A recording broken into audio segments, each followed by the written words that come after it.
La face cachée du dropshipping.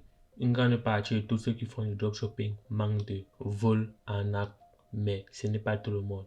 Avant de commencer, je tenais à vous expliquer ce que c'est le dropshipping.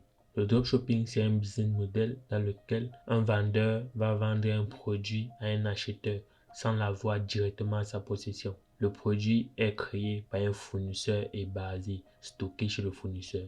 Lorsque l'acheteur effectue l'achat sur le site du vendeur, ce n'est pas le vendeur qui livre le produit, mais plutôt le fournisseur. Et ces fournisseurs, on les trouve sur certains sites comme AliExpress et bien d'autres. On va donc généralement acheter un produit en Chine très moins cher et le revendre plus cher. On peut par exemple acheter une montre à 1 euro sur AliExpress et la revendre à 20 euros sur son propre site. Moins les dépenses sur l'achat du produit, la publicité ou les impôts, il vous reste un bénéfice d'environ 15 euros. Ça dépend du produit, ça dépend de votre pays, ça dépend des impôts, ça dépend de plein de facteurs. Mais en général, vous achetez un produit à 1 ou 2 euros, vous pouvez le revendre à 20 euros, à 15 euros, peut-être à 13 euros. Dans tous les cas, vous achetez un produit à 2 euros, vous essayez de faire x15, x10, souvent x20. Et pour des produits chers comme des micro-ondes, vous pouvez faire x7. Voici donc la différence entre les commerçants qui arnaquent et les commerçants qui sont honnêtes. Le fait d'augmenter son prix n'est pas une arnaque en tant que tel, tout le monde le fait. Une entreprise va acheter des produits tels que le macabo, la patate à des agriculteurs à très bas prix, augmenter quelques euros et revendre ces produits plus chers. Donc ça fonctionne comme ça partout. Les entreprises vont acheter des téléphones, augmenter les prix, les revendre. Les entreprises vont acheter des canapés, des lits, des téléviseurs. Ça a toujours fonctionné comme ça et ça fonctionnera toujours ainsi. Je précise cela parce que j'entends certaines personnes dire que ceux qui font du dropshipping achètent des produits peu chers, augmentent les prix et les revendent. Tout le monde le fait, donc ça, ce n'est pas une arnaque, ce n'est pas ça le problème. Le vrai problème se pose sur le fait que certains arnaqueurs, certaines personnes qui font ce dropshipping vont rédiger une fausse description produit.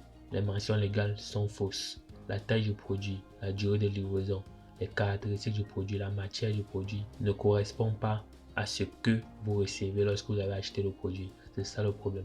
Souvent, on vous dit qu'on vous livre le produit après 2 semaines, mais vous recevez le produit après 3 semaines. Et souvent, le produit est défectueux et il n'y a pas de support client. Lorsque vous appelez l'entreprise, le site internet pour vous plaindre, vous n'avez personne au bout du fil, personne ne vous répond, il n'y a pas de support client. Les témoignages clients sont faux.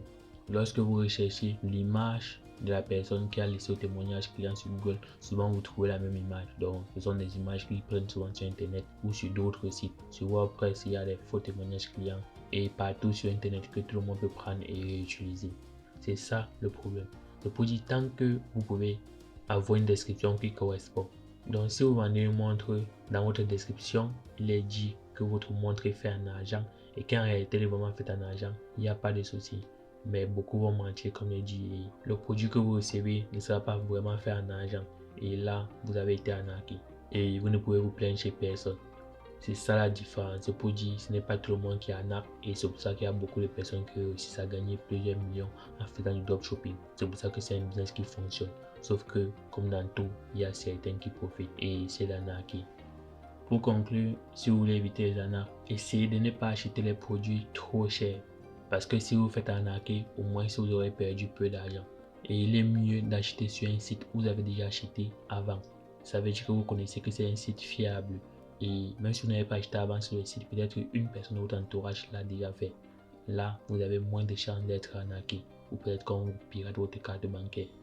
Quand je l'explique donc dans l'introduction de cette chaîne, vous voyez, il y a une limite à tout. Leurs mensonges réussissent généralement parce qu'ils rattachent leurs mensonges à la vérité et traversent les limites. Dans la réalité, ils ne mentent pas vraiment puisque ils font du dropshipping comme tout le monde.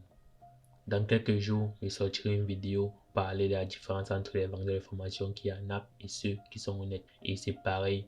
Ça sera pareil que dans cette vidéo, je vous dirai comment différencier un vrai formateur d'un faux formateur.